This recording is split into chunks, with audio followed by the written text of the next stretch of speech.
Friends, love of thousand இயரோட 15th episode பார்க்கலாம். கிட்டத்தட்ட நம்ம பாதி எபிசோட் முடிச்சிட்டோம். மீதி எபிசோடையும் நான் கூடிய சீக்கிரம் நான் போட பார்க்குறேன். ஹீரோயின் சொல்கிறா, ரொம்ப சாப்பிடாதீங்க, கம்மியாக சாப்பிடுங்க அப்படின்னு சொல்லிக்கிட்டு இருக்கா.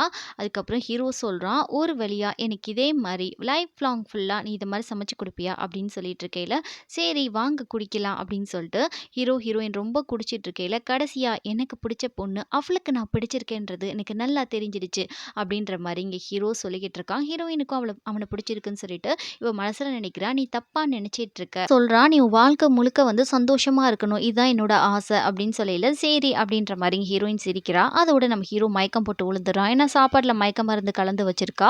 அந்த ஸ்பிரிச்சுவல் லேம்ப் பார்த்தா இவ கையில தான் இருக்கு. அதை வச்சுட்டு ஃபைனலி இது கிடைச்சிருச்சு அப்படின்னு சொல்றா. எதுல இருந்திருக்குன்னா ஹீரோவுடைய ஒயிட் கலர் சுருக்கு பை இருக்கு இல்லையா, அதுக்குள்ள தான் நம்ம ஹீரோ வச்சுட்டு இருந்திருப்பான். இவன் குளிக்க போற நேரத்துல பார்த்துட்டு அதை ஆட்டையும் போட்டுட்டா. அதுக்கு தான் இவ்வளோ நம்ம ஹீரோ வந்து மயக்கிற மாதிரி பேசியிருக்கா. அதுக்கப்புறம் வந்து அந்த ஸ்பிரிச்சுவல் லேம்ப் எடுத்து அவள் ஒரு சுருக்கு பைக்குள்ளே வச்சுட்டு கிளம்புறா.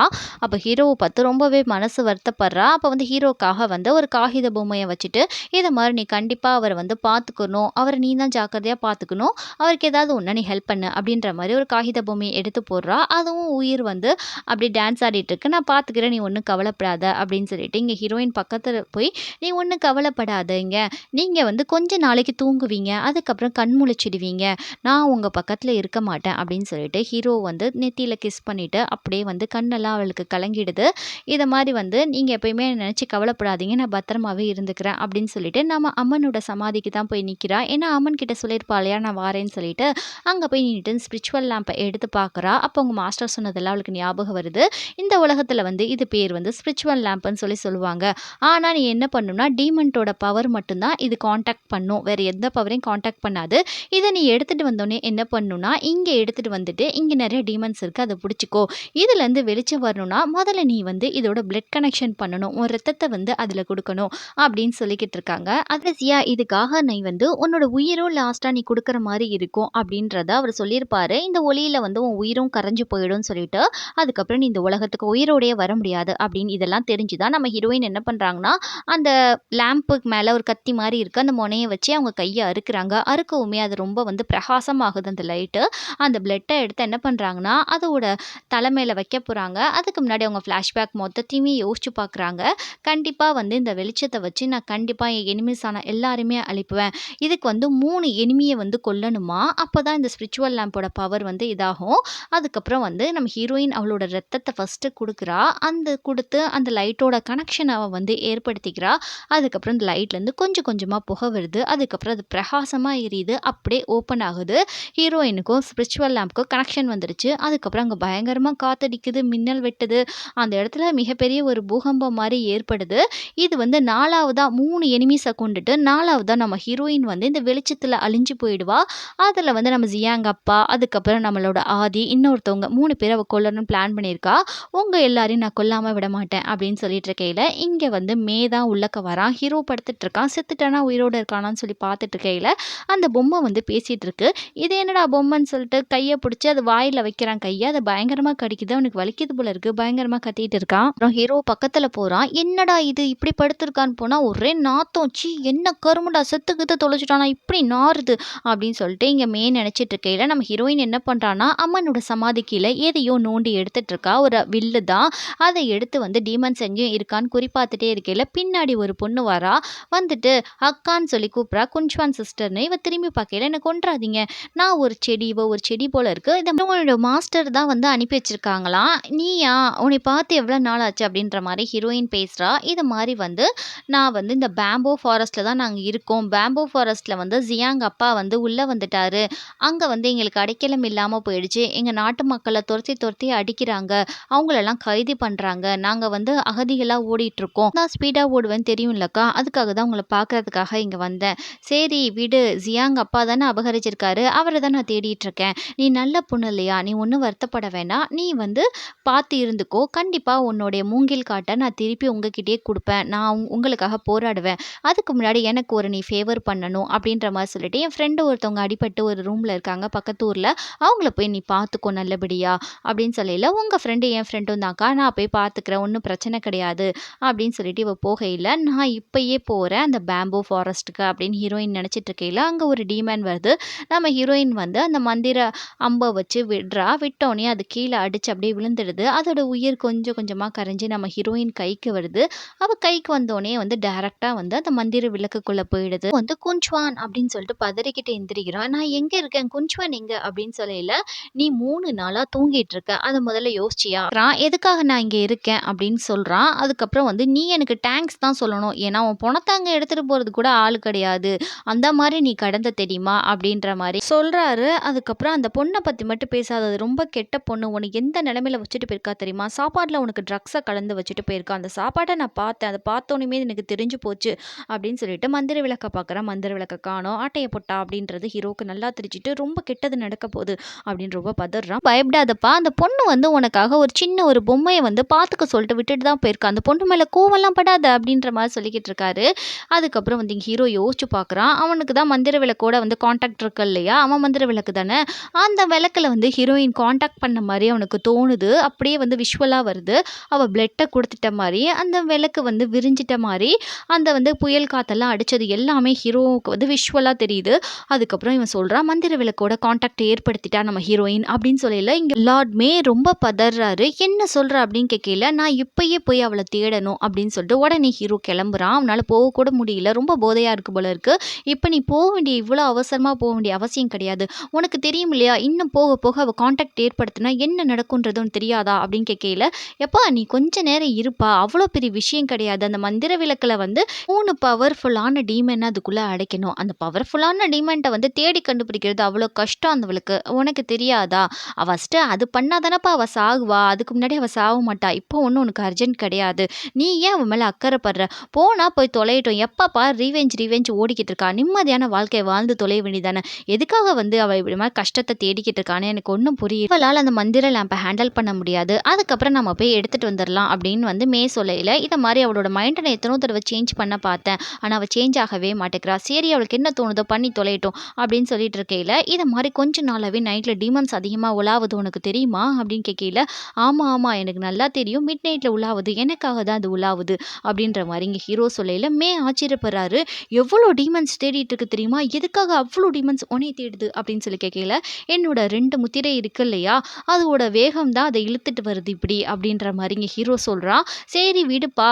நீ இப்போ ரொம்ப கஷ்டத்துல இருக்க. என்னோட 2 முத்திரைய உனக்கு குடுத்து, இப்போதைக்கு உன்ன காப்பாத்துறேன்" அப்படின்ற மாரி இங்க வந்து மே சொல்லிக்கிட்டு இருக்காரு. இங்க வந்து அந்த செடி பொண்ணு உள்ளக்க வாரா. வந்துட்டு உள்ள வந்து பார்த்தா நம்ம ஹீரோ கிடையாது. அவன் ஆல்ரெடி போயிட்டான் இல்லையா? அந்த குட்டி பொம்மை தான் அங்க இருக்கு. அத பார்க்குறா. அது மேல ஒரு நோட்ஸ் எழுதியிருக்கு. அதுக்கப்புறம் வந்து இங்க நைட்டு காமிக்கிறாங்க. பழையபடிக்கு நெறைய டீமன்ஸ் வந்து நம்ம ஹீரோவ தேடிட்டு இருக்கு. இங்க இந்த கிழவன் வந்து அந்த டீமன்ஸ் மூலியமா ஹீரோ இருக்கிற இடத்த கண்டுபிடிச்சிட்டான் போல இருக்கு.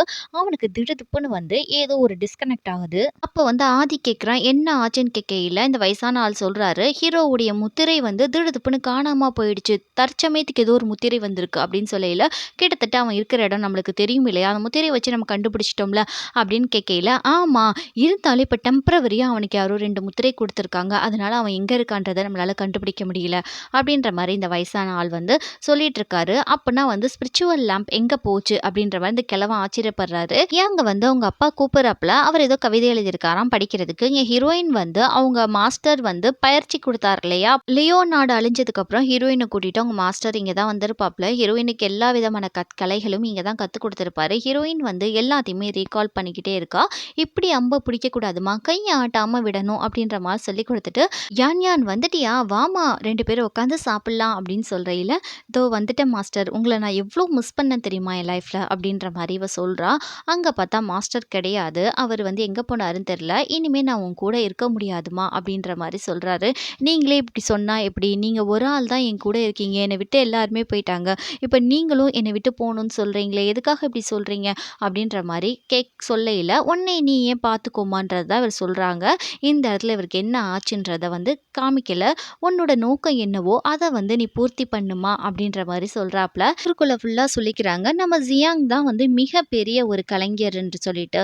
அப்படின்னு சொல்லையில, ஒரு பேப்பர குடுத்து, "இத படிச்சு பாருப்பா, அப்பா எழுதின கவிதை" அப்படின்னு சொல்றாங்க. இந்த கவிதைய வந்து படிச்சு பார்த்தா, சாத்தான்கள ரொம்ப வாழ்த்தி எழுதியிருக்காரு. இத வந்து மாத்தி எழுதணும். எப்படி நீங்க சாத்தான்கள புகழ்ந்து எழுதுவீங்க கடவுள் பக்கத்துல அப்படின்னு சொல்லையில, "நானே வேலை வெட்டி இல்லாம இருக்கேன்ப்பா. இத மாரி ஏதாவது பண்ணேன்னா என்ன கொன்னுடுவாங்க" அப்படின்னு சொல்லையில, "இங்க நான் ஒரு மிஸ்டேக் பார்த்துருக்கேன். அந்த மிஸ்டேக்க வந்து நீங்க மாத்துங்க. இத மாரி அந்த இடத்துல கடவுள்கள் பதிலா பேய்கள் போடுங்க அப்படின்ற மாரி இவன் சொல்றான். நம்ம லியோ நாட்ல இருக்கையில உங்களுக்கு எவ்வளோ மரியாதை இருந்துச்சுப்பா. நீங்க எவ்வளோ பெரிய ஆள். ஊரையே காப்பாத்தக்கூடிய ஒரு ஆள். நீங்க இப்ப என்னப்பா செஞ்சுட்டு இருக்கீங்க அப்படின்னு இவன் கோவத்துல அந்த பேப்பரெல்லாம் கசக்கி போடுறான். போட்டுட்டு நீங்க பண்றது ஒண்ணும் சரியே கிடையாதுப்பா. நீங்க ஒண்ணு மட்டும் நெனச்சுக்கோங்க. நீங்க போறது ஒரு கெட்ட வழி. இந்த வழி என்னைக்குமே உங்களுக்கு நிலைச்சு நிக்காது அப்படின்னு சொல்லிட்டு இருக்கையில, ஜியாங்கி அம்மா வந்து ஜியாங்க எப்படி மயக்கணுன்ற மாரி இது மாரி ஹாட் வாட்டர், கோல்டு வாட்டர்ன்னு சொல்லிட்டு அவளுக்கு ஏதோ ஒரு விஷயத்த சொல்லிக் குடுத்துட்டு இருக்காங்க. மயக்கிற விஷயத்த. இங்க வந்து ஜியாங் வந்து ஜியாங்கி கிட்ட பேசிட்டு இருக்கான். இத மாரி வந்து எங்க அப்பா கூட நான் மிங்கிள் ஆகலான்னு ட்ரை பண்ணேன். ஆனா சத்தியமா என்னால முடியவே இல்ல. எதுக்குன்னே எனக்கு தெரியவும் இல்ல. அவளால என்னோட ஜெல் ஆக முடியல அப்படின்னு சொல்றான். அப்ப ஜியாங்கி சொல்றா, "அது உன்னோட தப்பு கிடையாது. நீ பண்ணது ட்ரை தான். நீ ஏன் உன்னையே ப்ளேம் பண்ணிக்கிற?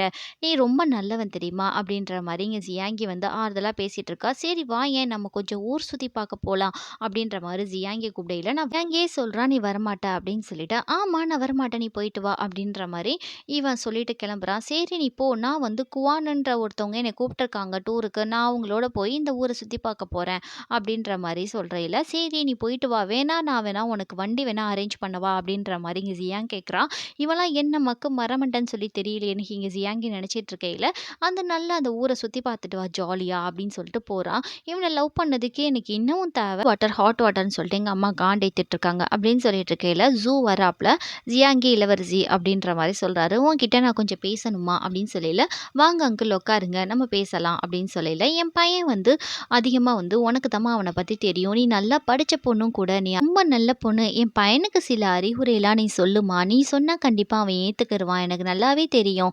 அப்படின்ற மாரி இங்க சொல்றாரு. இங்க ஜியாங்கியோட அம்மா வந்து ஜியாங் கிட்ட கேட்டுட்டு இருக்காங்க. "எங்க ஜியாங்கி?" அப்படின்னு கேட்கையில, "அவ அங்க கார்டன்ல உட்கார்ந்துட்டு இருக்கா."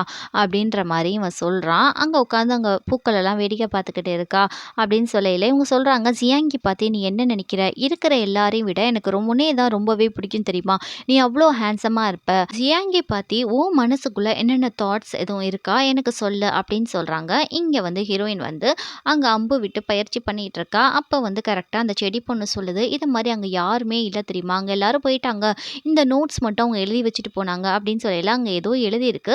அதுக்கு வந்து இதுக்கு என்ன அர்த்தம் அப்படின்ற மாரி செடி பொண்ணு கேட்குறா. அப்ப ஹீரோயின் சொல்றா, "எனக்கு இதோட அர்த்தம்லாம் என்னன்னு தெரியாது. எதுக்கு அவங்கள உங்களுக்கு ரொம்ப பிடிக்குமா?" அப்படின்ற மாரி இங்க கேட்கையில, இத மாரி "யார் சொன்னா? அப்படிலாம் ஒண்ணும் கிடையாது." அப்படின்னு இந்த பொண்ணு சொல்லுது. "உங்களுக்கு ரொம்ப புடிச்சா உங்க வாழ்க்கை ஃபுல்லாவே அவங்க உங்களோட பின்தொடர்ந்து வருவாங்க தெரியுமா?" அப்படின்ற மாரி இந்த செடி பொண்ணு சொல்லுது. "யார் சொன்னா? யாருமே கடைசி வரைக்கும் நம்ம இறந்து போற வரைக்கும் யாருமே நம்ம கூடவே வரமாட்டாங்க." அப்படின்றத வந்து அவ லைஃப்ல நடந்த எல்லாத்தையும் வச்சு அவ சொல்லிட்டு இருக்கா. இங்க இன்னமும் பேச்சுவார்த்தை போயிட்டே இருக்கு. அவன் கண்ண குணப்படுத்த குயாங்கோ மலைக்கு போவையில, "அங்க என்ன நடந்துச்சுன்றது உனக்கு நல்லாவே தெரியும்னு நான் நினைக்கிறேன்ம்மா. அங்க வந்து மிகப்பெரிய ஒரு சண்டை போச்சு. அப்ப நீ அங்க தானே இருந்த?" அப்படின்னு இவர் கேட்டுட்டு இருக்காரு. இதே சமயம் வந்து நெறைய பேர் வந்து என் பொண்ண வந்து பொண்ணு கேட்க ஆரம்பிச்சுட்டாங்கப்பா. "நீ என்னப்பா நினைக்கிற என் பொண்ண பத்தின்னு?" இவங்க டைரக்ட்டாவே கேட்க ஆரம்பிச்சுட்டாங்க. "தியாகிக்கு நெறைய வரன் வர ஆரம்பிச்சிருச்சுப்பா. நம்ம ஊரோட பெரிய தலைவரோட பையன கூட கேட்குறாங்க மேரேஜ் பண்ணி. அந்த பையனுக்கும் ஜியாங்கிய வந்து ரொம்ப பிடிச்சிருக்கு. அந்த பையன் நான் கல்யாணம் பண்ணிக்கிறேன்னு சொல்றான். வாங்கோட வந்து பையன்." அப்படின்ற மாரி சொல்லையில, "வாங்கா நான் இதுவரைக்கும் கேள்விப்பட்டதில்லையே." அப்படின்னு இவன் சொல்லிட்டு இருக்கான். "அப்பா வாங்கோட பையன் தான்ப்பா உனக்கு தெரியாதா? அவனுக்கு வந்து ஜியாங்கிய ரொம்ப பிடிச்சிருக்கான். கல்யாணம் பண்ணணும்னு சொல்லிட்டு ரொம்ப டார்ச்சர் பண்ணிட்டு இருக்கான். அப்பா நல்ல பையனா கெட்டி கொடுங்க. ஒண்ணும் பிரச்சனை இல்ல." அப்படின்னு நீங்க ஜியாங் சொல்லையில, "நீ என்ன சொல்றன்றது உனக்கு புரியலையா? ஜியாங்கி வந்து உன்னைய தான் நேசிக்கிறா. நீ வந்து கொஞ்சம் யோசிச்சு சொல்லு. உனக்கு கொஞ்சம் டைம் இருக்கு. நீ யோசிச்சு உனக்கு ஜியாங்கி வேணுமா வேணாமான்னு சொல்லு. இது உனக்கு கடைசி நான் குடுக்குற வாய்ப்பு. இவங்க சொல்ற மாரி ஒரு ஆள நான் பார்த்ததே கிடையாதே." அப்படின்ற மாரி இங்க ஜியாங் யோசிச்சுட்டு இருக்கையில, இங்க கேட்குறாப்ல. இத மாரி வந்து ஜியாங்கி சொல்றா, "ஒண்ணும் கிடையாது. அங்க குங்ஃபூ கலைகள அப்டேட் பண்ணிட்டு இருந்தாங்க. ஒண்ணும் ஸ்பெஷலா ஒண்ணும் கிடையாது." அப்படின்னு சொல்லிட்டு இருக்கையில, "இல்ல அங்க நெறைய புதையல்கள்லாம் இருக்கு. அந்த புதையல்களுக்காக தான் அங்க பெரிய சண்டையே வந்துச்சாம்ல, வார் வந்துச்சாம்ல. நீ ஏதோ அந்த புதையல பார்த்துருக்கியா?" அப்படின்னு கேட்கையில, "அந்த புதையல பத்தி எனக்கு எதுவுமே தெரியாது. நான் பார்த்ததும் கிடையாது." அப்படின்னு சொல்றா இவ. சரி அதுக்கப்புறம் ஒரு முக்கியமான விஷயம், "அங்க யான் யான் இளவரசிய நீ அங்க பார்த்தையா?" அப்படின்னு கேட்கிறாரு இவரு. இதுக்கு தான் இவரு நைஸா பேசியிருப்பார் போல இருக்கு. "அவ எங்க அங்க இருந்தாலுமே ஏதாவது ஒரு காட்டுக்குள்ள போய் ஒளிஞ்சு வாழப் போறா. அவள பத்தி நீங்க ஒண்ணும் கவலைப்பட வேணாம்." அப்படின்னு சொல்லையில, "சரி நான் உனக்கு சத்தியம் பண்ணி குடுக்குறேன்ம்மா. இன்னொரு தடவ யான் யானை என் பையன் பார்க்கவே மாட்டான்." அப்படின்னு சொல்லையில, "ரொம்ப நன்றி." சாரி அங்கிள் அப்படின்னு சொல்லிக்கிட்டு இருக்கா. இங்கே வந்து இவனுக்கு என்ன தோணுதுன்னா, நம்மளுடைய ஜியாங்கி வந்து அவன் கூட டேட்டிங் போயிருவாளோ, அவ சொன்னதே தான் ஞாபகம் வருது, இந்த குவானோட போயிருவாளோ, அப்படி ஒரு ஆள் இருக்கானா இல்லையா, எதுக்காக எனக்கு அவளோட ஞாபகமாகவே இருக்கு, ஒருவேளை அவளை நான் லவ் பண்ண ஆரம்பிச்சிட்டேனா அப்படின்னு இவன் யோசிச்சுட்டு இருக்கான்.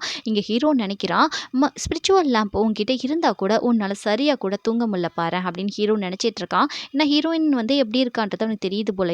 பிரின்ஸ் சீக்கிரம் எல்லாரையும் பாப்பாப்ல அப்படின்ற மாதிரி இந்த லியோ நாட்டு இளவரசர், இவர் பேர் லியோ, உங்கள் பையனுக்கு நிறையா வந்து திறமைகள் இருக்குன்னு சொல்லிட்டு சொல்கிறாங்க அப்படின்னு சொல்லையில், இந்தாங்க என் பையன் வந்து லேட்டஸ்ட்டாக எழுதின இது ஒரு போயம் அப்படின்னு சொல்லி கொடுக்கையில், மக்கள் மத்தியில் உன் பையன் ரொம்ப பிரபலமானவன்பா அப்படின்ற மாதிரி சொல்கிறாங்க. இதே மாதிரி நம்ம சாத்தான் உலகத்துக்கும் ஒரு நல்ல ஒரு போயமாக எழுதி கொடுக்க சொல்லு அப்படின்னு சொல்லிட்டு இருக்கையில், இலக்காரன் வந்து அப்பா உங்களை கூப்பிட்றாரு வாங்க போகலாம் அப்படின்னு சொல்லிட்டு கூப்பிட்றான். இதோட இந்த எபிசோட் முடிஞ்சிடுது. நெக்ஸ்ட் எபிசோடில் என்னெல்லாம் நடக்குதுன்னு சொல்லிட்டு பார்க்கலாம்.